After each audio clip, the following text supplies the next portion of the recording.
Dakota Territory, May 15, 1887. Mid-morning sun climbing toward its peak.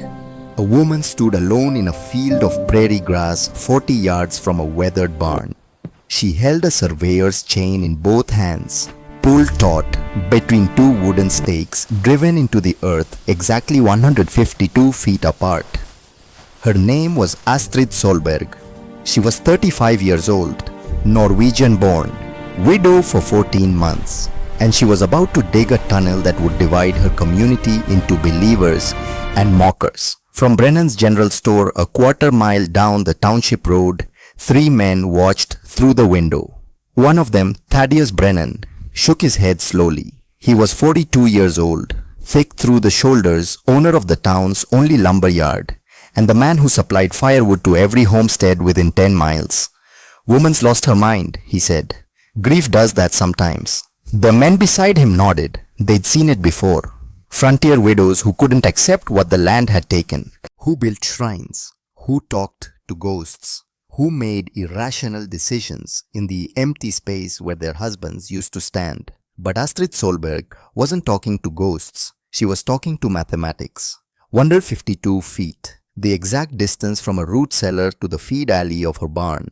She'd measured it 4 times in the past week, always arriving at the same number. 3 feet wide, 5.5 feet deep, a straight line through Dakota clay and prairie sod deep enough that winter snow couldn't block it shallow enough that she could dig it herself without extensive timbering. A tunnel, underground, where wind couldn't reach, where visibility wouldn't matter, where the distance between life and death would be measured in minutes instead of impossible yards. Thaddeus watched her mark the ground with lime powder, creating a white line across the grass. Someone should talk to her, tell her she's wasting her summer. No one volunteered. They knew what had happened to Leif Solberg. Everyone in the township knew.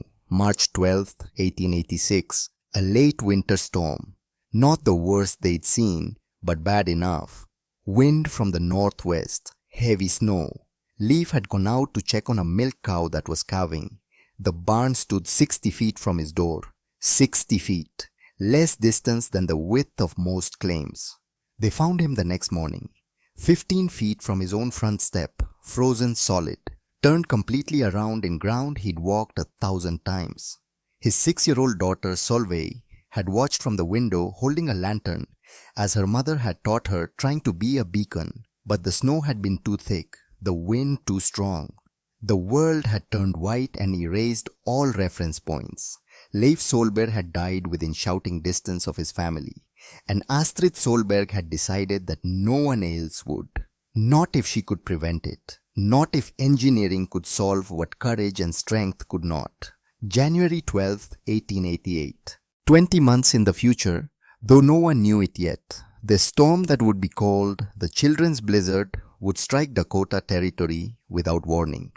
Temperature would drop 40 degrees in 3 hours. Wind would reach hurricane force.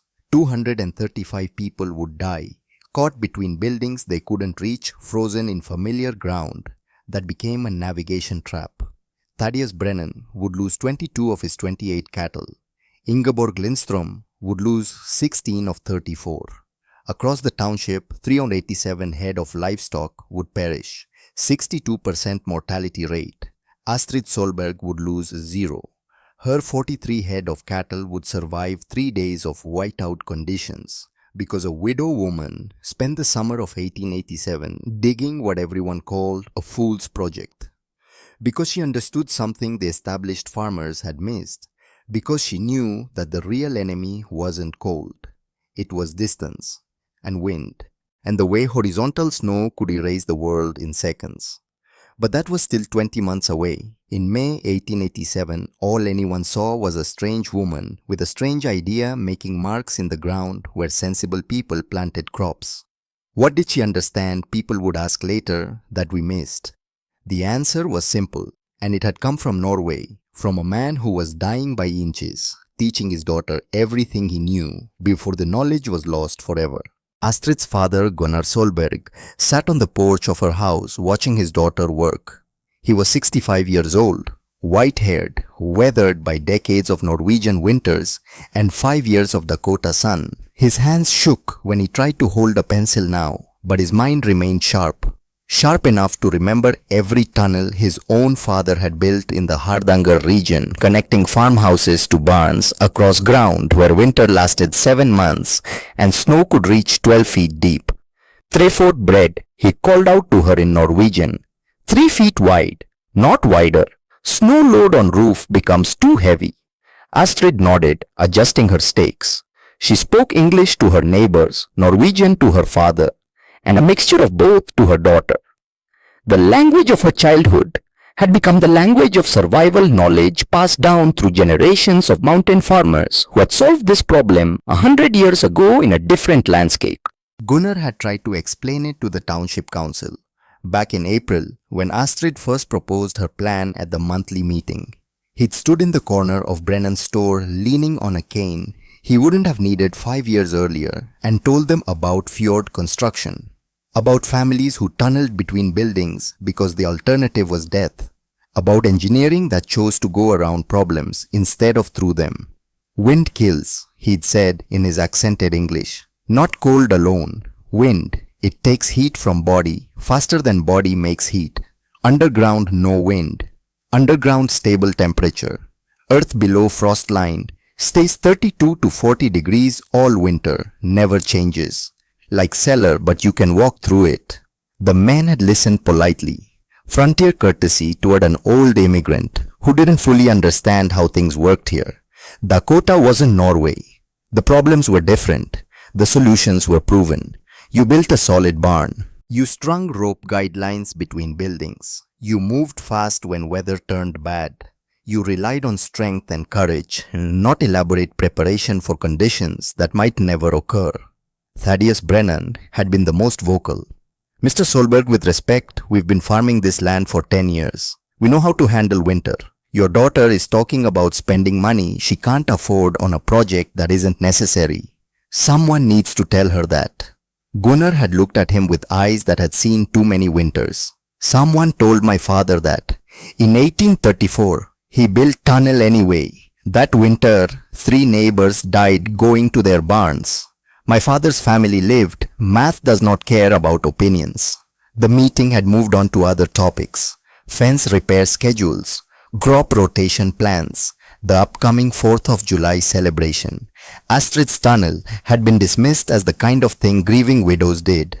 Harmless, wasteful, soon forgotten. But Astrid hadn't forgotten.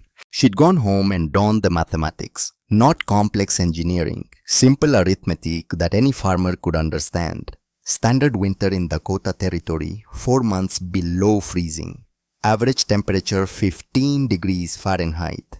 Average wind speed during storms 30 to 40 miles per hour. Wind chill effect equivalent to negative 20 degrees or colder. Number of trips required between house and barn per day to maintain livestock minimum 6. Distance above ground 50 to 60 feet. Time exposed to wind per trip 60 to 90 seconds. Total exposure time per day 6 to 9 minutes. Frostbite risk high. Navigation risk in blizzard conditions extreme. Same winter, same conditions with underground passage temperature in tunnel stable 34 to 36 degrees. Wind speed in tunnel 0. Wind chill effect none. Visibility in tunnel perfect with lantern adequate without. Time required per trip 3 to 4 minutes total. Exposure to surface conditions 0. Frostbite risk eliminated. Navigation risk eliminated. Cost of tunnel construction $23 total. 15 for tar paper waterproofing. 8 for supplemental lumber. Labor provided by her own hands over 10 weeks. Cost of losing livestock in a bad winter $40 per head. Times 43 head. $1,840. More than twice the value of her entire claim. The mathematics were clear. But mathematics alone didn't convince communities. Stories did. Deaths did. Catastrophes that made people question their assumptions. Astrid knelt at the starting point of her tunnel where the northeast corner of her root cellar met undisturbed earth. She pressed her palm flat against the ground, cool, damp, dense with clay below the shallow layer of topsoil. This was the earth that would protect her, the earth that stayed the same temperature whether the surface was burning summer or killing winter. Behind her, the screen door opened. Solveig emerged 7 years old, now carrying a tin cup of water. She'd grown 3 inches since her father died, lost the roundness of early childhood, gained the careful watchfulness that came to children who'd witnessed death. "Mama," she said quietly, "Mrs. Lindstrom is here." Ingeborg Lindstrom stood at the fence line, 45 years old, Swedish immigrant, married to a decent farmer who treated her with respect but never quite asked her opinion on matters of livestock or land. She held a basket covered with a checkered cloth, fresh bread probably. Swedes brought bread, Norwegians brought fish, Germans brought sausage. The prairie had taken people from a dozen countries and mixed them together in a landscape that cared nothing for their origins. "Astrid," Ingeborg called. "Can we talk?" Astrid stood brushing dirt from her skirt. "Of course. Come in." They sat on the porch, Gunnar watching from his chair, Solveig playing with a corn husk doll in the yard. The bread sat between them still warm. Ingeborg poured coffee from a pot Astrid kept ready on the stove. The rituals of frontier hospitality. The small kindnesses that held communities together when the land tried to tear them apart. "Your tunnel," Ingeborg began. "People are talking. Let them talk. They say you're spending your egg money on tar paper, that you're working yourself sick digging when you should be planting, that grief has made you impractical." Astrid sipped her coffee. It was bitter. She needed to buy fresh beans. But fresh beans cost money, and money was going toward tar paper and lumber and the things that would keep her daughter alive when winter came back. "Did Leif seem impractical to you?" Astrid asked. "No. He was one of the most practical men I knew. He was practical enough to die 15 feet from his own door." Because being practical in that moment meant trusting his sense of direction in conditions where direction didn't exist. "I am done trusting things that can't be measured." Gunnar spoke from his chair, his voice carrying the weight of years. "In Hardanger we have saying, vinden tar de modige, jorden beskitter de kloke. The wind takes the brave, the earth protects the wise." Ingeborg looked uncomfortable. "Astrid, I'm not here to argue. I'm here because I'm worried about you, about Solveig. You're a widow with a child and a claim to maintain. Every hour you spend digging is an hour you're not spending on crops or repairs or the dozen other things that need doing. Every hour I spend digging is an hour I'm investing in not becoming Leif, in not making Solveig an orphan. But what if nothing happens? What if this winter is mild? What if you never need it?" Astrid set down her coffee cup with careful precision. "Then I'll have a root cellar with convenient barn access and dry feet and the knowledge that I prepared for the worst. Ingeborg, let me ask you something.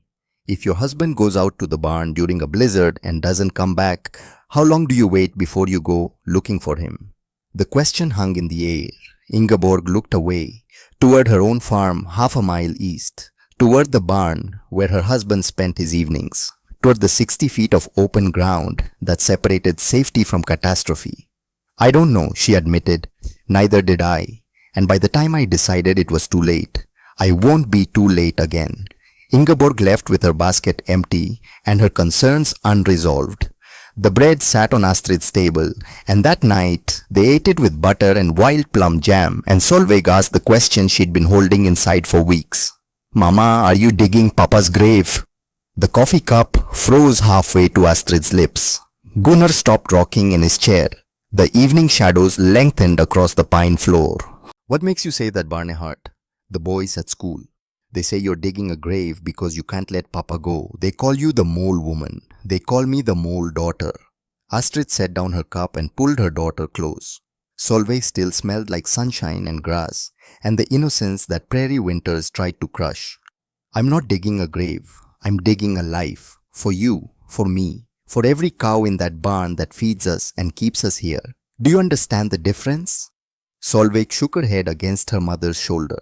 A grave goes down to bury something dead. A tunnel goes forward to protect something living. Your papa is dead and I miss him every day. But you are alive and I will not lose you the same way I lost him.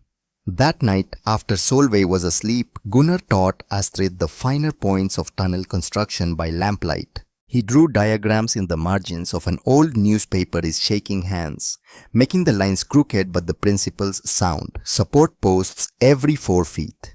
Not 3, not 5. 4 feet precisely. Because that was the spacing that balanced material cost against structural integrity. 2 by 8 beams for the roof, not 2 by 6s, because the additional 2 inches of depth would carry the load of 18 inches of earth and sod without deflecting.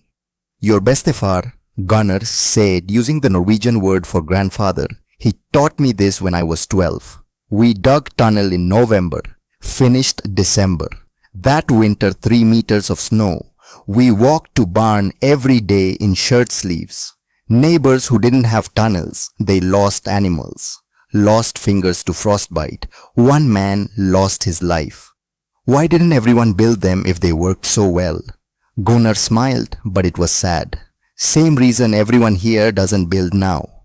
Pride, fear of being different, cost, the belief that what worked yesterday will work tomorrow. Your bestefar, he was laughed at too, called paranoid, called foolish, called man who wasted autumn digging when he should be preparing. Then winter came and the laughing stopped. Did he say, I told you so? Nay, he helped neighbors, taught them, shared what he knew, because the point wasn't to be right. The point was to survive and to make sure others survived. This is what you will do, Astrid. You will build your tunnel. It will work. And when others see, you will teach them, without pride, without anger, just knowledge. Astrid looked at the diagrams, committing them to memory. She had 60 days before harvest season began. 60 days to move 300 cubic yards of earth. 60 days to install supports and roofing and waterproofing. 60 days to create something her neighbors thought was impossible. And she would do it, because the alternative was waiting for another March night. Another storm. Another 15 feet that might as well be 15 miles. The next morning, May 20th, 1887, Astrid Solberg drove her first shovel into Dakota clay and began digging her tunnel. The blade bit into earth that had never been turned. Black topsoil for the first 18 inches, then transitioned to clay, dense, heavy, plastic when damp, cracking when dry. She worked in the early morning hours when dew kept the clay workable. 4 hours before sunrise, stop for breakfast, check on Solveig, feed the chickens, milk the cows, return to the fields for planting, back to the tunnel at sunset for another 2 hours, 7 days a week.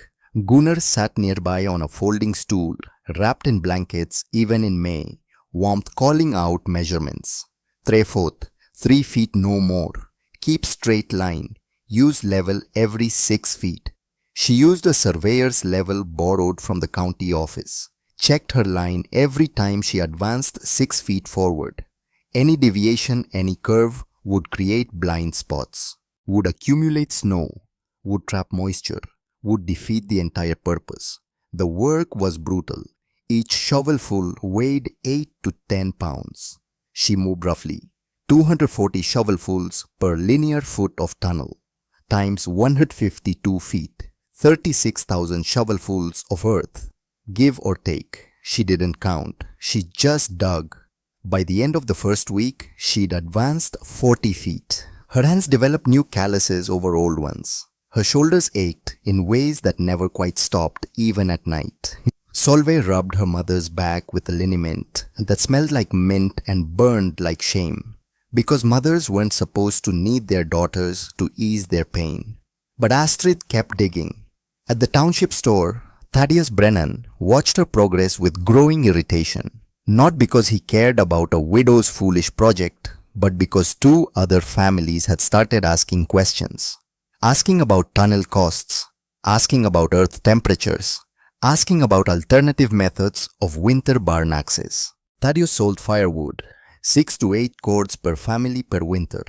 At $4 per cord, times 15 families in the immediate township.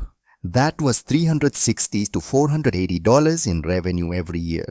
Money that paid for his store. Money that sent his daughters to school in Sioux Falls.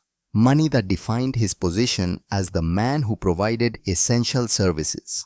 But if families started building tunnels, their heating costs would drop.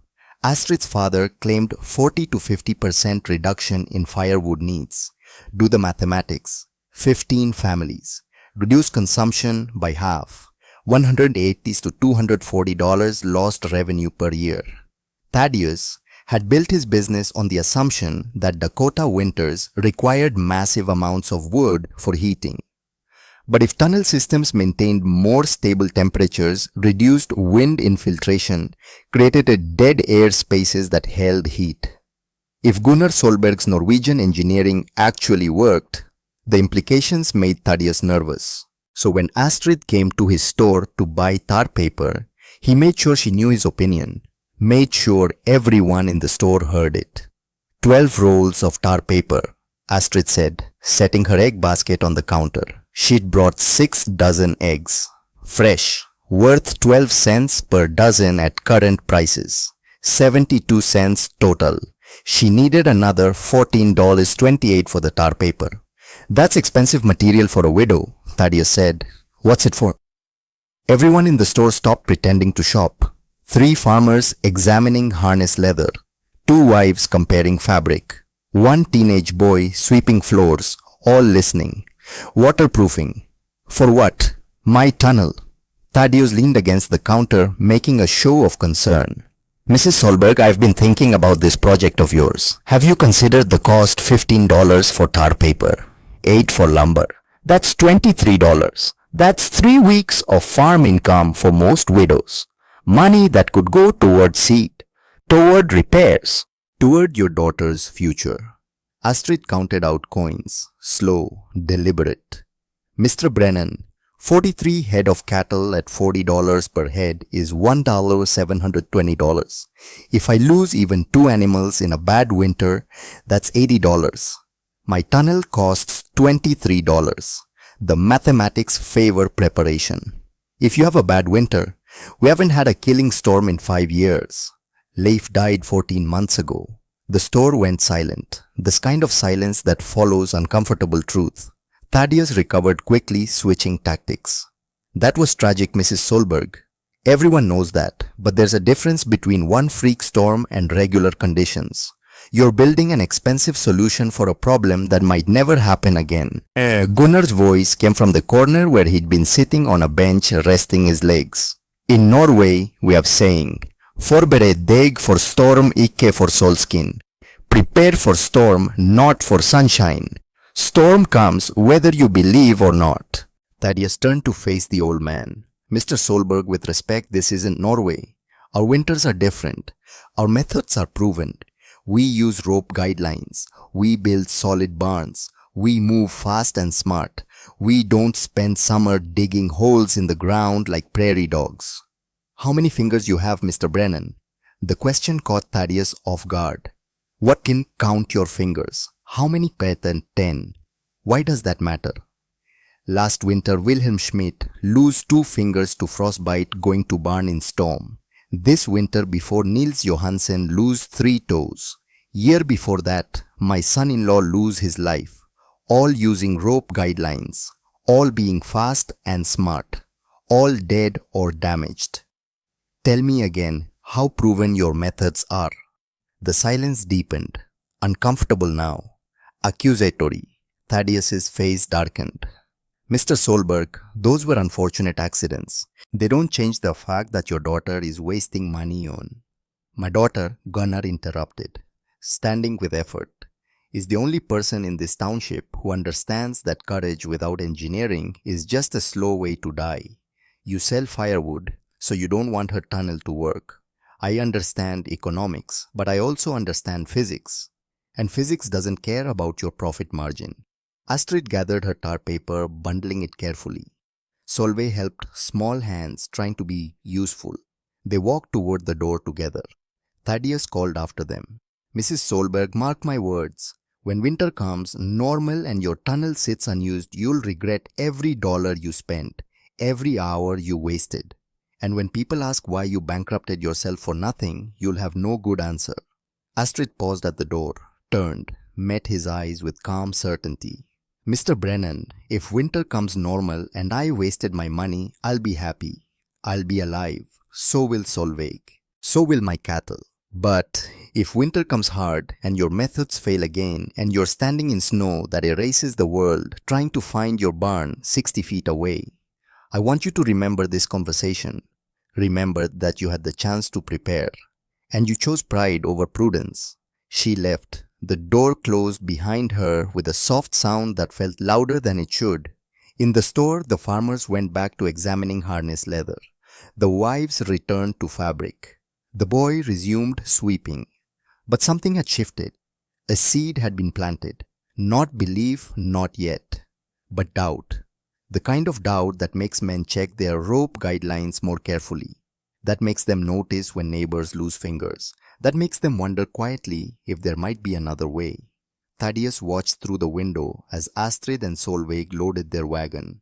Gunnar climbed up slowly, movements stiff with age and cold despite the May warmth. The old man was dying. Everyone knew it. Consumption probably, or just the accumulated weight of 65 hard years. He wouldn't see another winter. And when he died, Astrid would be alone. A widow with a child and a claim and a tunnel that led nowhere anyone wanted to follow. Thaddeus went back to his ledgers, calculating firewood orders for the coming season. 15 families, 6 to 8 cords each, $4 per cord. The mathematics of survival. His survival, his business, his place in a community that needed him to provide heat when the world turned cold. But outside on a wagon, heading toward a farm, where a tunnel was slowly taking shape, Gunnar Solberg looked at his daughter and smiled. He will understand, the old man said in Norwegian. When the storm comes, they all will understand. And if the storm doesn't come, then we pray for mild winter, and we keep our knowledge quiet until it's needed. But it will be needed, barn, it always is. The only question is whether we'll be ready when that moment arrives. The wagon rolled on, the tunnel waited. And somewhere in the future, 20 months away, a storm was gathering that would prove one of them right and the rest of them wrong. The mathematics didn't care which. June arrived with heat that turned the prairie into a shimmering ocean of grass. Astrid worked through it, advancing her tunnel 6 to 8 feet per day when the clay cooperated 4 feet when it didn't. The excavation had reached 70 feet now, nearly halfway to the barn. The trench behind her showed the pattern of her progress. Vertical support posts every 4 feet horizontal, planking fitted between them, creating walls that held back Dakota clay with geometry instead of brute force. Gunnar had taught her the spacing, not from books or formal education, but from the accumulated wisdom of Norwegian farmers who'd been building tunnel systems since the 1700s. 4 feet between posts, because that was the distance that balanced material costs against structural necessity. Too close, you wasted wood. Too far, the walls collapsed under lateral pressure. The posts themselves were cottonwood, harvested from the creek bottom 3 miles north, 8 inches in diameter, 12 feet long. Each one sunk 2 feet below the tunnel floor into undisturbed clay extending 18 inches above where the roof would eventually sit. Astrid had learned to dig the post holes with a narrow spade, working the blade in a circular pattern, creating a socket that fit tight enough to hold without additional bracing. The wood was green, still heavy with sap. It would dry in place over the coming months, shrinking slightly but never enough to compromise the structure. Green cottonwood had other advantages too. It didn't split as easily when you drove nails. It accepted the stress of earth pressure, more gracefully flexing microscopically instead of fracturing. Between the vertical posts, Astrid fitted horizontal planks. 1-inch pine boards purchased from Brennan's lumber yard at 8 cents per board foot. Each plank measured 42 inches long, spanning the 4-foot distance between posts with 2 inches of overlap at each end for nailing. She positioned them horizontally with 6-inch vertical spacing, creating a ladder-like pattern that distributed soil pressure evenly across the entire wall surface. The nails were hand-forged iron, 3 inches long, driven at a slight downward angle to resist withdrawal under load. 24 nails per 4-foot section, times 38 sections already completed. 912 nails driven, each one requiring 3 hammer strikes. 2,736 hammer blows, and her tunnel was only halfway finished. Solveig sat at the tunnel entrance, watching her mother work by lantern light in the early morning darkness. The girl had started keeping count of things. Count of shovelfuls, count of boards, count of mails, count of days, until school started again and she'd have to face the other children who called her mama crazy. 913, Solveig said as another nail went home.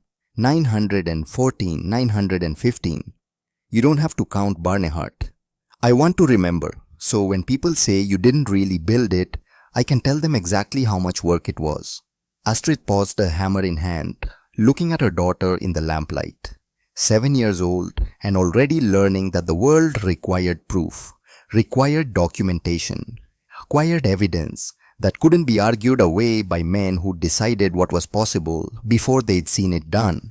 Then count, Astrid said, and write the numbers down so we have them when we need them. By mid-June, the tunnel had progressed 90 feet. Astrid's hands had developed thick calluses across the palms and at the base of each finger where the shovel handle rubbed. Her shoulders had changed shape, adding visible muscle across the deltoids and trapezius. She'd lost weight everywhere else, the demanding physical labor burning through calories faster than she could replace them with the simple food she could afford. Gunnar watched his daughter transform into something harder, something more determined, something that worried him because he knew where that path led. He'd seen it in his own father, the kind of stubborn focus that made great achievements possible but extracted costs that didn't show up in account books. Astrid, he said one evening as she emerged from the tunnel, covered in clay dust, you need to rest more. Body cannot sustain this pace. I'll rest in September. September may be too late if you break yourself before then. Then I'll break carefully. It was meant as a joke, but neither of them smiled. Gunnar had started coughing more frequently. Deep, wet coughs that spoke of fluid accumulating in places it shouldn't be. He tried to hide it from Solveig, turning away, pressing a handkerchief to his mouth. But Astrid saw the flecks of red on white cloth that meant her father's lungs were betraying him. She was running 2 races now, one against the calendar trying to finish the tunnel before winter, another against her father's declining health, trying to learn everything he knew before the knowledge died with him. Late June brought the first real test of the tunnel's drainage system. 3 days of rain. Not the violent thunderstorms of spring, but steady soaking rain that turned the prairie into mud and sent water seeking every low point in the landscape.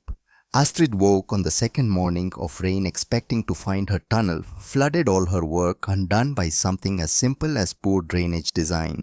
She climbed down into the root cellar with a lantern, dreading what she'd find.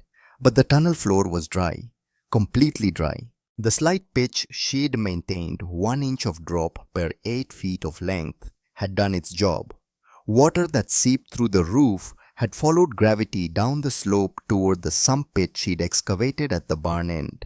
The sump was a 3-foot square hole lined with field stone 2 feet deep, positioned to collect runoff and hold it until it could be bailed out manually. When Astrid reached the end of the completed section, she found the sump holding approximately 4 inches of water. Clear water, not the muddy runoff that would indicate wall failure, but the clean seepage that came from rain percolating through 18 inches of earth and sod. She measured it, marked the level on the stone wall with a piece of charcoal. 4 inches after 3 days of steady rain. That was manageable. That was survival. She walked back toward the entrance, running her hand along the pine planking, feeling for any sign of bowing or stress. The wood was damp but solid. The posts showed no movement. The roof deck, though not yet covered with its final waterproofing layer, had held against the weight of saturated earth above. The engineering worked. In town, skepticism was evolving into something more complex. Thaddeus Brennan had started making quiet visits to the farms of families who'd asked about tunnel construction. Not confrontational visits, friendly conversations, economic analyses delivered over coffee at kitchen tables. "Let's look at the numbers," he'd say, pulling out his ledger. Bittisoberg spent $23 on her tunnel. That's cash money, not barter. Now I sell firewood at $4 per cord. You typically buy 6 to 7 cords per winter. That's $24 to $28. Her tunnel cost you nearly a full winter's heating budget. The farmers would nod. The mathematics seemed sound. Now, Thaddeus would continue. "Let's say her tunnel reduces your heating needs by 40%, like her father claims. That's saving you maybe $10 per winter. You'd need 2 years, almost 3, just to break even on construction costs. And that's assuming nothing goes wrong. Assuming the tunnel doesn't collapse. Assuming it doesn't flood. Assuming it works as advertised." More nodding. The risk seemed real. "And who maintains it? Who repairs it when posts rot or roofing fails? You're creating a structure that requires ongoing investment. Whereas rope guidelines, $2 for good manila rope, lasts 5 years, no maintenance, no complexity, just proven simple technology." By the time Thaddeus finished these visits, most farmers had decided to stick with traditional methods. Not because they were convinced Astrid's tunnel would fail, but because the economic argument made them cautious, made them want to wait, want to see one full winter cycle before committing their own resources. Ingeborg Lindstrom heard about these visits from her husband, who'd received one. She appeared at Astrid's farm in early July with a basket of vegetables from her garden and questions she couldn't quite articulate. They sat on the porch again. The same ritual. Coffee. Conversation. The pretense of casual neighborliness, covering deeper currents of doubt and hope and fear. "Astrid, people are saying Brennan's been visiting farms, talking against your tunnel. Let him talk. He's convincing people, making economic arguments they can't easily dismiss. Good. They should think about economics. I did. But if no one else builds tunnels, if you're the only one, doesn't that bother you? Doesn't it make you question whether you're right?" Astrid poured more coffee, watching steam rise in the July heat. Inside the house, Solveig was teaching herself arithmetic from an old school book, practicing the kind of mathematics that would someday let her design her own solutions to problems her mother couldn't imagine. "Ingeborg, let me tell you about my bestefar, my grandfather. He built the first tunnel in his valley in Norway in 1834. Everyone told him he was wasting autumn, that his methods were unnecessary, that the old ways were sufficient.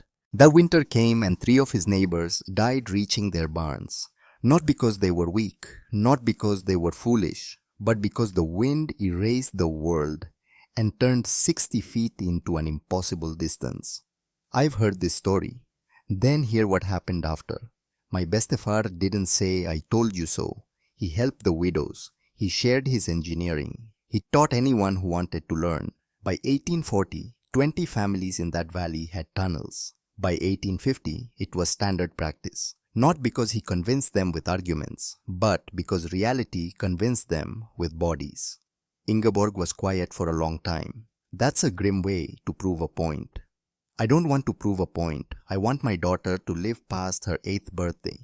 If that means I'm the only one with a tunnel this winter, so be it. If it means I'm right, and everyone survives anyway, even better. I'm not competing with my neighbors. I'm competing with physics."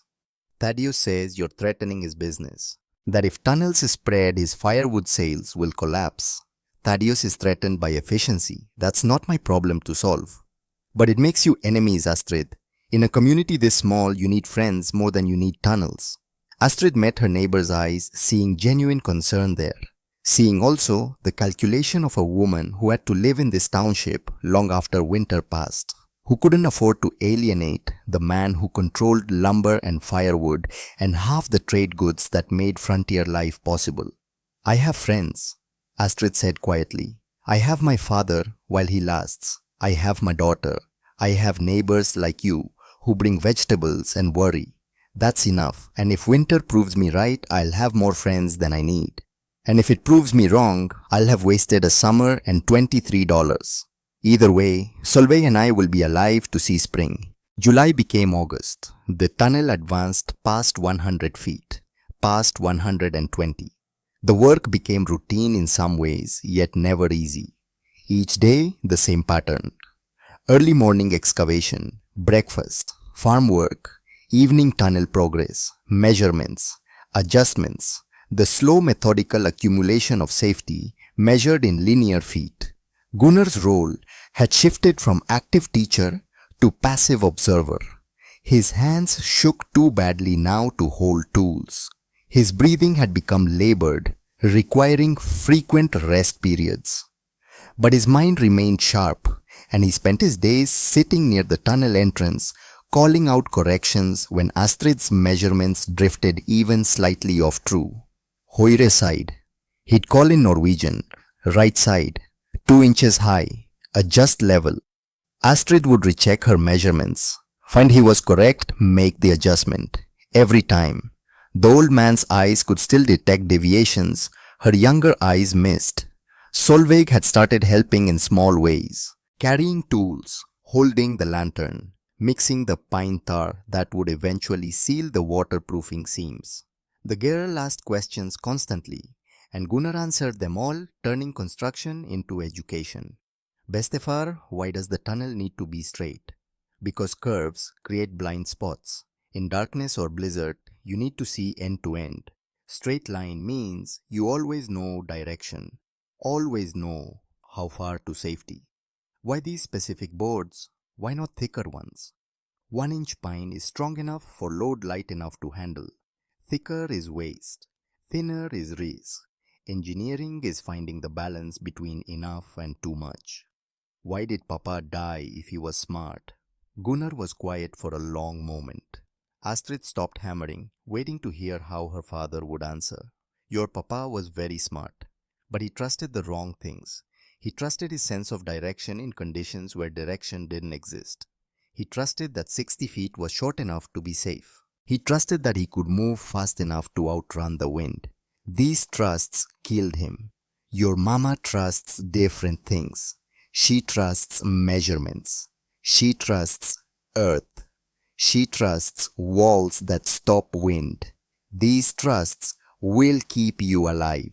By August 20th, the tunnel had reached 140 feet. Only 12 feet remained. But those final 12 feet required the most careful work because they had to connect precisely with the barn's foundation without compromising either structure. Astrid dug the last section more slowly, probing ahead with an iron rod every few feet, mapping the location of the barn's foundation stones. The barn sat on fieldstone piers sunk 3 feet into the ground. She needed to pass between them without disturbing their load-bearing capacity. She found the gap, 18 inches between 2 foundation stones, just wide enough for her 3-foot tunnel if she angled the final approach at precisely the right degree. It took 3 days to excavate those last 12 feet, working at angles, checking measurements constantly, ensuring the tunnel would emerge inside the barn's feed alley, exactly where she'd planned. On August 23rd, 1887, Astrid's shovel broke through into the barn. Light streamed through the opening. She could hear her cattle moving in their stalls, could smell the hay and manure and the warm animal presence that represented $860 of livestock value. She'd done it. 152 feet, 95 days of work, 300 cubic yards of earth moved one shovelful at a time. The tunnel was excavated, but excavation was only half the battle. Now came roofing, waterproofing, final drainage work, all the finishing details that would transform a ditch into a functional passage that could survive winter conditions. The roofing system began with primary beams, 2x8 oak timbers, purchased at considerable expense from a sawmill 40 miles east. Oak because it wouldn't deflect under load. 2 by 8 because that gave sufficient depth to carry the weight of 18 inches of earth plus snow accumulation plus the occasional weight of a person walking above ground. Astrid positioned these beams every 16 inches along the entire tunnel length. Each beam spanned the 3-foot width with 6 inches of bearing surface on each wall, distributing weight onto the vertical support posts rather than relying on the clay walls alone.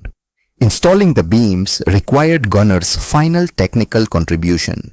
He couldn't lift the heavy timbers, but he could teach Astrid the notching technique that would lock each beam into position. She cut shallow notches into the top of each support post, creating cradles exactly 2 inches deep.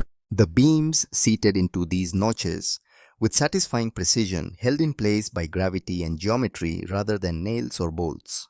Like ship construction, Gunnar explained, his voice weaker now but still carrying authority. Each piece supports next piece. System becomes stronger than individual parts. This is how Vikings built ships that sailed to America 500 years before Columbus.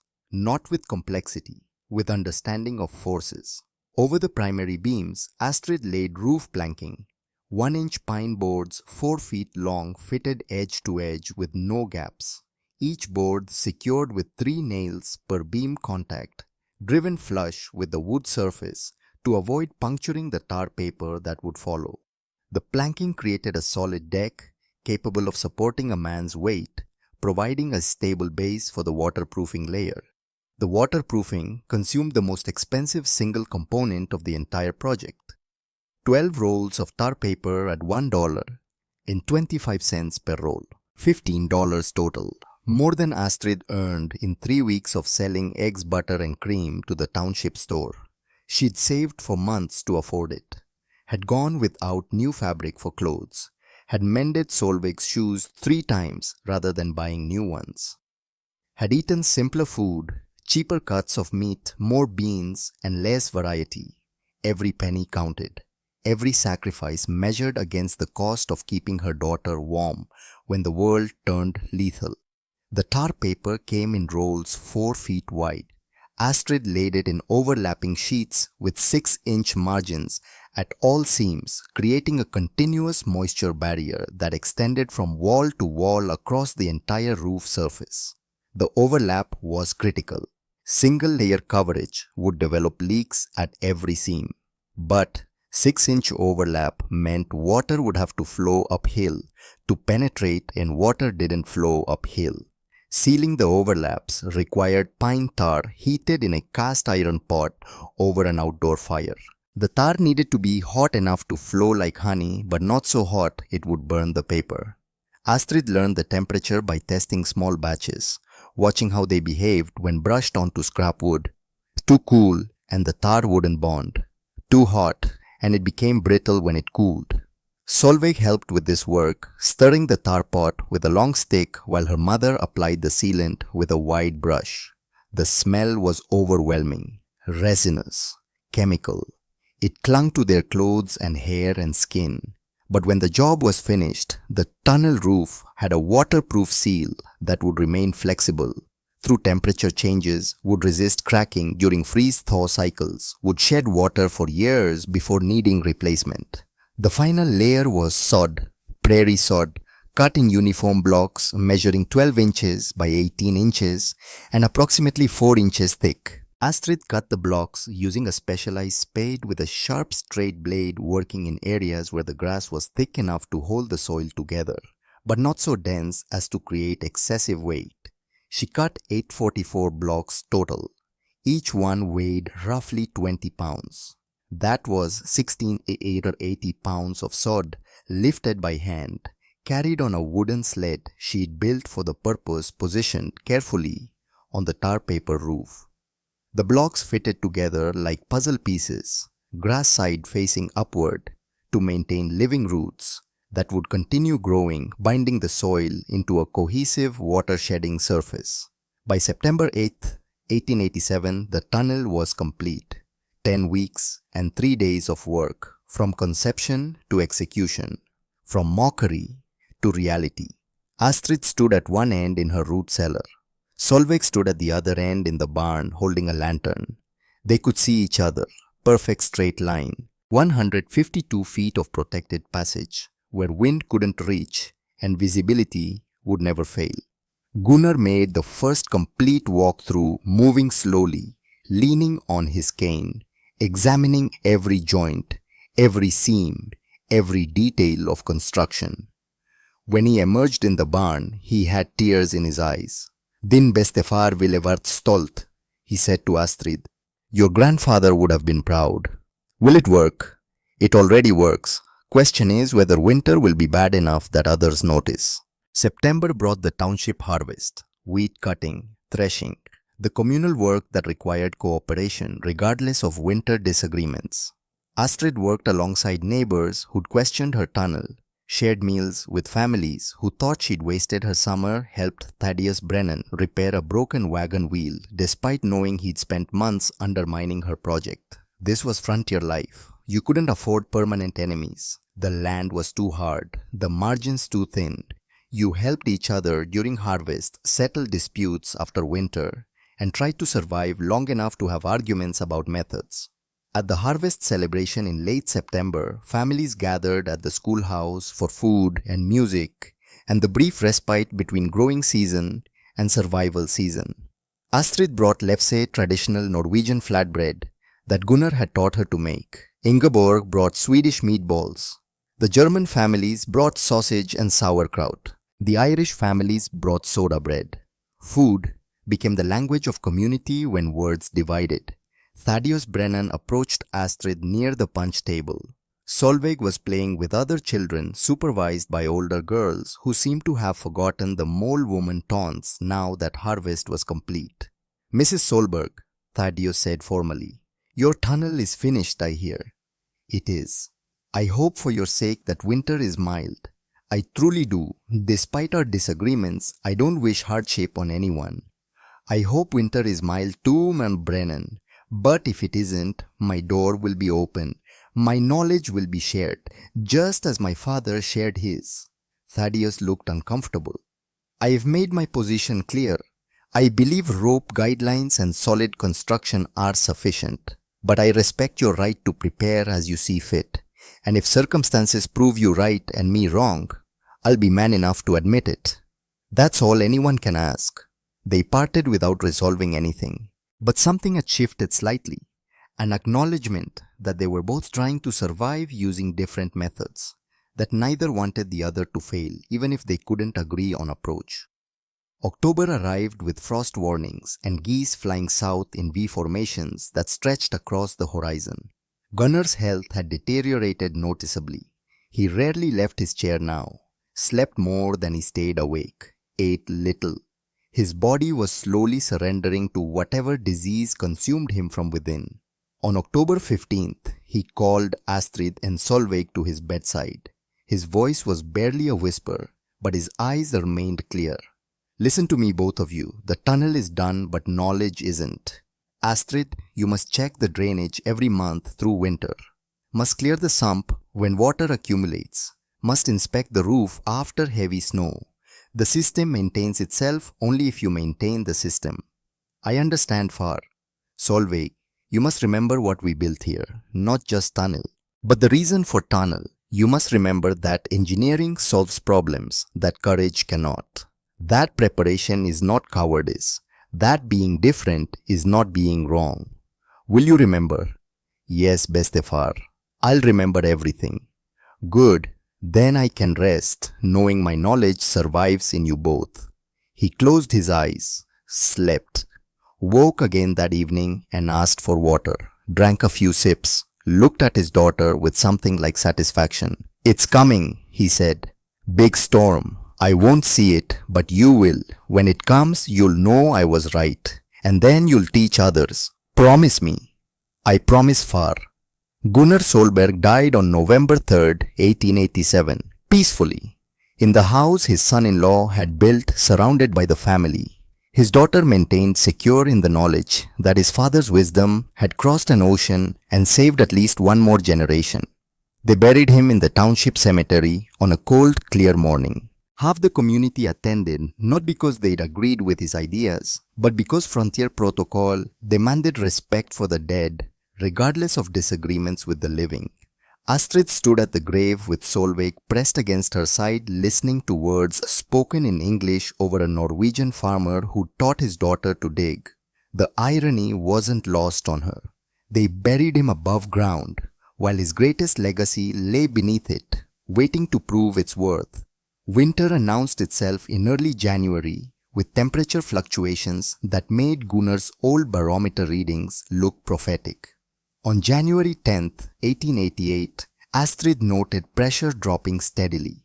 On January 11th, the drop accelerated, 4 points in 6 hours, the kind of change that preceded major atmospheric disturbances. She told Solveig to gather emergency supplies, extra candles, matches sealed in a tin, the blanket she kept in the tunnel. She checked her cattle, ensuring they had hay for 3 days, breaking ice on water troughs, counting heads. 43 present, 43 healthy. That evening, she walked the tunnel one last time before the storm, checking joints, testing the air, feeling the stable 34-degree temperature that would remain constant regardless of what happened on the surface. The tunnel was ready. The question was whether Dakota Territory was ready for what was coming. On the morning of January 12, 1888, Astrid checked the sky at dawn.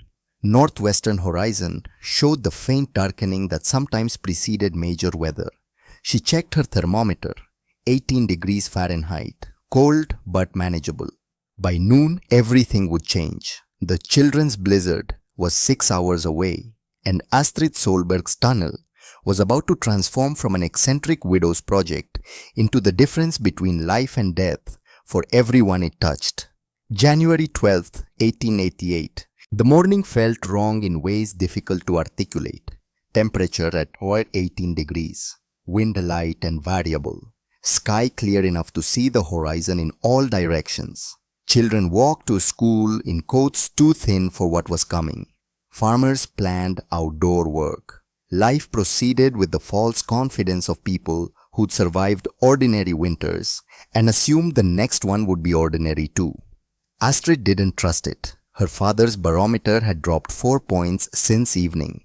The northwestern sky showed a peculiar discoloration, not quite clouds, but not quite clear.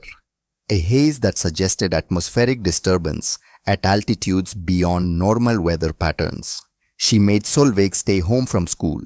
The girl was 8 years old now, 22 months older than when her father had died, and she'd learned to read weather signs almost as well as her grandfather had. Still, she protested. She had arithmetic lessons she enjoyed, friends she wanted to see, but Astrid was firm. Not today, Barnhart. Today we stay close. At 11:45 in the morning, the northwestern sky began to darken. Not gradually, not with the slow advance of normal storm fronts, but rapidly, visibly. A wall of darkness moving south with speed that indicated wind velocities far beyond typical prairie weather. Astrid was in the barn, performing routine morning checks when the light changed. She stepped outside and watched the transformation. The distant wall resolved into something massive, a front that extended across the entire northern horizon, moving, approaching, bringing with it the kind of cold that came from Arctic air masses, displacing surface warmth with violent efficiency. She ran to the house. Solveig, get inside now. Close all shutters. The girl knew not to question that tone. She abandoned her cornhusk doll in the yard and sprinted for the door. By the time Astrid reached the porch, the temperature had already begun dropping. 18 degrees at noon, 16 degrees at 12:15. The change was measurable, physical. The air tasted different, metallic, sharp, like breathing knives. At 12:30 the wind arrived, not building gradually, but hitting like a wall. 40 miles per hour sustained, temperature plunging to -2. A drop of 20 degrees in less than 2 hours. The mathematical rate of change indicated something unprecedented, something the region's sparse weather monitoring system had completely failed to predict. Astrid lit the stove, started heating water, prepared for what she knew was coming. Solveig watched from the window as the world outside began to disappear behind wind-driven snow that moved horizontally with such velocity it struck the glass like thrown sand. "Mama, I can't see the barn anymore." "I know, but it's only 50 yards away. Distance doesn't matter when visibility is zero." At 12:45, the blizzard reached full intensity. Temperature minus 12 degrees Fahrenheit. Wind gusting to 55 miles per hour. Wind chill equivalent to minus 40. Cold enough to cause frostbite in exposed skin within 5 minutes. Cold enough to kill an unprotected human within an hour. But the cold wasn't the real killer. The real killer was the ground blizzard effect. Fine crystalline snow remaining suspended in the wind stream, creating a horizontal curtain of white particles that reduced visibility to less than 10 feet in any direction. A man could look up and see patches of blue sky while being completely unable to see his own feet. Could be 10 yards from his door and have no idea which direction safety lay. This was how Leif had died. This was how hundreds would die today. Astrid checked her mercury thermometer one final time. Minus 12 confirmed. She entered the numbers in Gunnar's weather log, maintaining the record her father had started 5 years earlier. Then she descended into her root cellar and opened the wooden door that marked the beginning of her tunnel. The contrast was immediate and absolute. Surface conditions minus 12 degrees wind, 55 miles per hour, visibility 0 wind, chill minus 40. Tunnel conditions 34 degrees, Fahrenheit, wind 0 visibility, perfect with lantern wind chill non-existent. A 46-degree temperature differential. The difference between lethal and survivable, between accessible and impossible, between life and death. Astrid lit her lantern and walked 152 feet in 3 minutes. Emerged in her barn's feed alley exactly as planned. Her 43 head of cattle shifted in their stalls, nervous from the wind noise, but otherwise calm. Protected, accessible, alive. She began her routine, the routine that would repeat every 2 hours for the next 3 days. Checking water, the automatic system had frozen solid as expected. She broke through ice with a steel pry bar heated in the small forge corner of her barn. Hauled heated water from the house in buckets, making multiple trips through the tunnel carrying liquid warmth that would keep her cattle's digestive systems functional. Distributed hay, 25 pounds per cow per day, double the normal winter ration. The animals then needed extra calories to generate internal heat through digestion, to maintain body temperature in conditions that would otherwise slowly kill them through the cumulative stress of cold. The work took 40 minutes. Then she walked back through the tunnel. 3 minutes of protected transit, emerged in her root cellar, climbed the stairs to find Solveig recording the time in Gunnar's log. 2 o'clock, Mama. You were gone 43 minutes. And how long would it take to make that trip above ground? Forever, because you die trying. It wasn't morbid, just factual. The girl had learned to think in terms of engineering rather than emotion. Had learned that survival was mathematics, and mathematics didn't care about feelings. 3/4 of a mile southwest, Thaddeus Brennan was learning that mathematics cared even less about pride. He'd been splitting firewood behind his barn when the temperature began its precipitous decline. Following the same pattern, he'd followed every winter for 12 years. Work until the cold made it uncomfortable. Gather an armload of split wood. Walk the 62 feet to his kitchen door. Repeat until you had enough wood for the next few days. Standard practice. Proven method. Never failed. Except it was failing now. Thaddeus gathered his armload of wood and turned toward his house. The wind hit him with force that nearly knocked him down. The snow struck his face like needles. He took 3 steps and realized he couldn't see the house. Couldn't see anything beyond the wall of white particles moving at hurricane velocity just above ground level. He dropped the wood, turned around to go back to the barn, couldn't find it. The building that had been 5 feet behind him had vanished completely. Not because it wasn't there, but because the storm had erased every visual reference point. Thaddeus did what he'd done in previous storms. Picked a direction, walked 20 paces, stopped, looked for landmarks, saw nothing, turned 90 degrees, walked 20 more paces, stopped again, still nothing. The grid search pattern that should have located either his house or barn in 3 or 4 iterations wasn't working, because he couldn't maintain straight lines in wind that pushed him sideways with every step, because he couldn't count paces accurately when his legs were already going numb through wool trousers, because the cold was affecting his judgment, making simple decisions difficult, making complex navigation impossible. At 2:15, 30 minutes after the storm hit full force, Thaddeus realized he was going to die, not dramatically, not heroically, just stupidly. Frozen 62 feet from his kitchen, 62 feet from his wife, 62 feet from the business he'd built and the life he'd defended against a widow woman's strange ideas. He stumbled forward. No direction now, just movement. Just the animal need to keep going because stopping meant freezing. His hands were numb despite heavy mittens. His face burned, then went dead. His legs worked but felt distant, as if they belonged to someone else. And then he hit a fence. Literally walked into wooden posts and wire that hadn't been there a moment ago because he'd been lost, disoriented, turned completely around. But fence meant property line. Meant if he followed it, he'd reach a corner. And corners connected to other fences. And fences eventually led to buildings. He didn't know whose fence it was. Didn't care. He followed it with his right hand on the wire, shuffling forward, using the fence as his guideline. Because rope guidelines didn't help when you couldn't find them. At 2:45, 1 full hour after leaving his woodpile, Thaddeus found a gate, found a path, found a porch, climbed 3 steps and pounded on a door with fists that could barely close. The door opened. Warmth, light, and Astrid Solberg's face showing something between surprise and inevitability. "Mr. Brennan, come inside." He stumbled through the doorway, collapsed into a chair.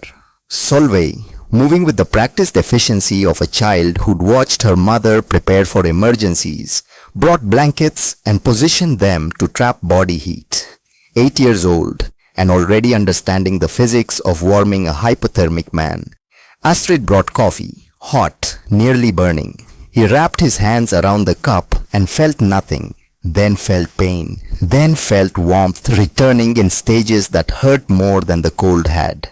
"Mama," Solveig said quietly, consulting Gunnar's weather log. "It's been 2 hours since your last barn check. Do you want me to record the delay?" "No delay," Astrid replied. "I'll go now, but Brennan is safe. The cattle still need care." And the girl nodded, understanding without being told that routine mattered, that maintaining systems mattered, that a hypothermic neighbor didn't change the mathematics of livestock survival. "My barn," Thaddeus managed. 28 cattle, can't reach them. "I know. My house, my wife. I need to." "Your house is 3/4 miles southwest. In these conditions, you won't make it. You'll stay here until the storm breaks." He wanted to argue, wanted to protest, but he just spent an hour proving that courage, without engineering, was exactly what Gunnar Solberg had called it, a slow way to die. Instead, he watched as Astrid checked her father's barometer, as she recorded numbers in a weather log, as she descended into her root cellar and vanished. 40 minutes later, she reappeared calm and unhurried, as if she'd been strolling through a summer garden instead of maintaining livestock in conditions that had nearly killed him reaching his own door. "You walked to your barn just now." It wasn't a question. "I did." "How?" "Same way I'll walk again in 2 hours, through the tunnel." Thaddeus then looked at the cellar door. At the passage, he'd called foolish. At the engineering, he'd dismissed as widow's paranoia. At the $23, he told everyone was wasted money. "I was wrong," he said, "about everything." "No," Astrid replied. "You were wrong about one thing. You thought courage and speed were enough. They're not. But you were right that communities need practical solutions. Right that economics matter. Right that we have to balance cost against benefit. You just calculated the wrong costs. The storm continued without pause, hour after hour, day into night, night into day, temperature dropping further, minus 28 degrees on the second day, minus 35 on the third. Astrid maintained her routine. Every 2 hours, she descended into her tunnel and walked to her barn. Solveig kept the log recording each trip, each temperature, each observation. Thaddeus watched, learning despite himself. On the second day, during a brief lull in wind intensity, Thaddeus asked the question he'd been holding since arrival. "Will you help me reach my barn? I'll pay whatever you ask." "Nej betaling," no payment. "But we rope ourselves together, 30 feet between us, and we have 1 hour maximum. If we can't reach your barn and return in 1 hour, we come back regardless." They prepared carefully, heavy coats, extra mittens, scarves wrapped to cover all exposed skin, 30 feet of good manila rope tied at their waists, and critically, a red scarf that Solveig tied to Astrid's fence post to mark the return point. The traverse was nightmare. Visibility remained near zero. Wind pushed them sideways. Temperature had risen slightly to minus 20, but that was still cold enough to kill quickly. Thaddeus led because he knew the direction. Astrid followed, connected by rope, ready to haul him back if he stumbled. They found his barn after 20 minutes of brutal exposure. Found the door drifted shut under 4 feet of packed snow. Spent 15 minutes digging through before they could enter, and found what Astrid had expected to find. Thaddeus had started with 28 head of cattle before the storm hit. 28 animals that represented years of careful breeding and investment. Now 22 of them lay dead or dying in their stalls. Not frozen, that would come later, but dead from dehydration primarily. Cattle couldn't consume enough snow to meet their water requirements. Without liquid water, their digestive systems had shut down. They'd stopped eating, stopped generating heat through digestion, and slowly died in their stalls, while their owners sat trapped in a widow's house 3/4 mile away. 6 animals remained alive, barely. The survivors showed severe dehydration symptoms, sunken eyes, dry noses, labored breathing. Astrid went to work, not with emotion, with procedure. She had brought a portable brazier and fuel from her tunnel-stored supplies, heated water in a steel bucket, provided the survivors with small quantities of warm liquid, not large amounts. That would cause digestive shock, but small frequent amounts, 4 ounces every 15 minutes, just enough to restart their systems without overloading them. She taught Thaddeus the technique while they worked. Dehydrated cattle need slow rehydration. Cold water makes it worse. Warm water, small amounts, regular intervals. This is how you save them. How did you know this? My father taught me. His father taught him knowledge from generations of Norwegian farmers who'd faced this problem and solved it. Not with courage, with understanding. They stayed 30 minutes beyond their planned limit. Astrid made the call. "We have to go back, now, while we still can." The return trip was harder. Wind had increased, visibility worse. They followed their rope back to Astrid's fence, found the red scarf, made it to her door, with minutes to spare before the wind intensified again. That night, Thaddeus watched as Astrid made her scheduled 2-hour check through the tunnel. Watched her emerge 40 minutes later calm and efficient. Watched her record numbers in the log. Watched engineering function where traditional methods had catastrophically failed. "I need to tell you something," he said. "I didn't just doubt your tunnel. I actively worked against it. I visited farms, made economic arguments, convinced people not to build. I did that because I was afraid of losing firewood sales, afraid of losing my place in this community. I protected my business at the expense of everyone's safety." "I know. You knew. Of course, this is a small township. People talk. And your motivation was obvious. But Mr. Brennan, I didn't build the tunnel to prove you wrong. I built it to keep my daughter alive. Your opinion never mattered. Your business never mattered. Only the mathematics mattered." And the mathematics say I'm responsible for 22 dead cattle. Say I'm responsible for every family that could have built tunnels but didn't because I convinced them not to. The mathematics say you made decisions based on incomplete information. Now you have complete information. What you do with it matters more than what you did without it. January 15th, 1888. The third day. The storm finally broke. Wind decreased. Temperature remained brutally cold, but visibility returned.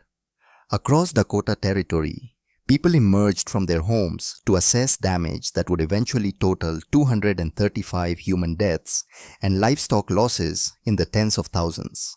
The official numbers would take weeks to compile, but the patterns were clear immediately. Families who tried to maintain normal routines had suffered catastrophic losses. Families who'd sheltered in place had survived, but often at the cost of their livestock. And one farm, one widow's claim had maintained completely normal operations throughout 3 days of conditions that had made conventional barn access impossible. Ingeborg Lindström appeared at Astrid's door on the afternoon of January 15th. Her husband had finally reached their barn that morning after being trapped in the house for 2 full days. They had lost 16 of 34 cattle.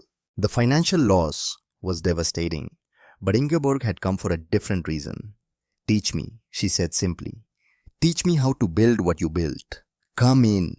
Bring your husband tomorrow. Bring anyone who wants to learn." By January 17th, 7 families had visited Astrid's farm. She walked them through her tunnel, showed them the support spacing, the roof construction, the drainage system, the waterproofing technique, explained the mathematics, the temperature differential, the physics that made it work. She shared Gunnar's diagrams, offered to help with surveying, provided exact material specifications, gave away everything her father had taught her because that's what he would have done. Because the point wasn't to be right, the point was to survive and to help others survive. Thaddeus came to the February township meeting with an announcement that surprised no one who'd heard about his 3-day stay at the Solberg farm. "I need to say something publicly," he began, "about Mrs. Solberg's tunnel and about my behavior before the storm." The room went quiet. 15 families present. Everyone had lost something. Some had lost people. Children who hadn't made it home from school, elderly parents who tried to reach barns, neighbors who'd frozen between buildings. "I called her tunnel foolish. I called it wasted effort. I visited your farms and made economic arguments against building similar systems. I did that because I was protecting my business, protecting my income. I put my financial interests above your safety. And I was wrong." He paused, looked at Astrid, who sat with Solveig in the back row. "Mrs. Solberg lost 0 cattle, 0, while my barn lost 22 of 28. While this community collectively lost 387 head out of 620 total, 62.4% mortality rate. The difference wasn't luck. It was engineering. It was preparation. It was the wisdom she tried to share while I convinced you to ignore her." "What are you saying, Thaddeus?" someone asked. "I'm saying that anyone who wants to build a tunnel system, I'll provide lumber at cost, no markup, no profit, and I'll help with construction if you'll have me. It's the least I can do to make up for the damage my pride has caused." Astrid stood. "Mr. Brennan is being too hard on himself. He made rational decisions based on his understanding. That understanding was incomplete, but it wasn't malicious. What matters now is what we do going forward. I have my father's blueprints. I have experience. I'll help anyone who wants to build. No payment required. Just a commitment to sharing the knowledge with others who might need it." By spring 1888, 7 families had begun excavation. By fall, 14 tunnel systems were complete. Astrid spent that summer as a consultant, visiting farms, checking measurements, teaching drainage principles. Thaddeus worked beside her, hauling lumber, helping position posts, learning engineering he'd once dismissed. They became friends, not close friends. The gap between widow and businessman remained, but respectful colleagues, united by shared knowledge and shared losses, and the understanding that winter would come again and preparation was cheaper than catastrophe. The statistics documented over the following years told the story mathematically.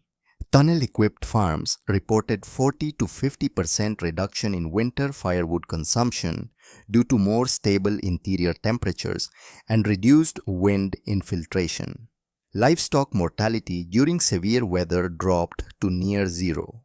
Human safety increased dramatically because barn access remained possible regardless of surface conditions. By 1890, 23 families in 3 counties had built tunnel systems based on Astrid's design. Word spread through winter survival stories rather than summer arguments. A farmer in Gerald County wrote asking for Gunnar's diagrams after losing half his herd in the blizzard of '89. A rancher near Pierre sent his son to apprentice with Astrid for a month, learning the mathematics of drainage and the principles of earth insulation.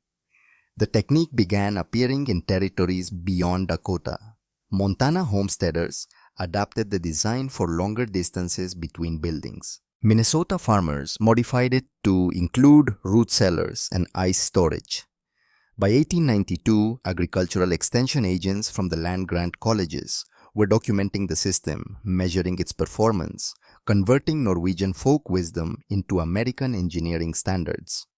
By 1895, 47 tunnel systems existed across the northern plains, each one slightly different, each one adapted to local conditions, but all sharing the same fundamental principle that wind kills, earth protects, and the distance between buildings matters less than the method of traveling them. The technique spread through demonstration rather than argument, through performance rather than persuasion, through the simple, undeniable fact that tunnel-equipped farms survived conditions that devastated conventional operations. Solveig grew into a young woman who understood engineering better than most men twice her age. She'd learned by watching, by helping, by keeping her grandfather's weather logs and her mother's construction records, by understanding that being different wasn't being wrong. At 15, she was helping other families design their own tunnel systems, calculating loads, specifying materials, teaching the mathematics her grandfather had brought from Norway and her mother had proven in Dakota clay. The schoolyard children who'd once called her the mole daughter now asked her questions about construction, now sought her advice, now recognized that the strange project that had defined her childhood had become standard practice across the northern prairie. Fall of 1889. Astrid stood at Gunnar's grave with Solveig beside her. The prairie grass had grown thick over the plot. The marker was simple stone carved with his name and dates and nothing else, the way he would have wanted it. He knew, Astrid said quietly. Before he died, he knew the storm was coming. He said I'd teach others afterward. He was right. He was right about everything, Mama. Not everything. He was right about engineering, about preparation, about the difference between courage and wisdom. But he was wrong about one thing. What Shiktanib, he thought I was building the tunnel for us, for you and me, to keep us safe. But I think I was building it for him, for his father, for all the Norwegian farmers who'd solved this problem 100 years ago and whose knowledge would have died with him if I hadn't made it real here. I wasn't building a tunnel. I was building a legacy. They walked back toward the farm, where smoke rose from the chimney and cattle grazed in the autumn grass, and a tunnel lay beneath the ground, invisible and permanent, and ready for whenever winter returned with killing cold. In town, Thaddeus Brennan finished loading lumber onto a wagon. Another family was building, another tunnel starting. He'd become the man who supplied materials and labor for the very systems he'd once opposed. The irony wasn't lost on him. But neither was the mathematics. 47 tunnel systems by 1895, thousands of cattle saved, dozens of human lives preserved, all because a widow woman had refused to let her husband's death be meaningless, had refused to trust courage when engineering offered certainty, had refused to let community skepticism override mathematical reality. Winter of 1899, 11 years after the children's blizzard. Astrid was 47 years old now. Solveig was 19, engaged to a farmer's son who'd grown up watching her mother build the impossible. They walked the tunnel together one last time before Solveig moved to her own claim. The passage was exactly as it had been in 1887. Posts solid, roof sound, drainage functional, maintained but largely unchanged. Engineering that lasted because it was designed to last. "Mama," Solveig said in the darkness, lit only by their lantern. "Do you remember what you told me the night I asked if you were digging Papa's grave? I told you a grave goes down to bury something dead.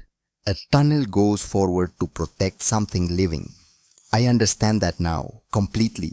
You weren't just protecting us. You were protecting the future, protecting knowledge, making sure that Bestefar's wisdom didn't die with him."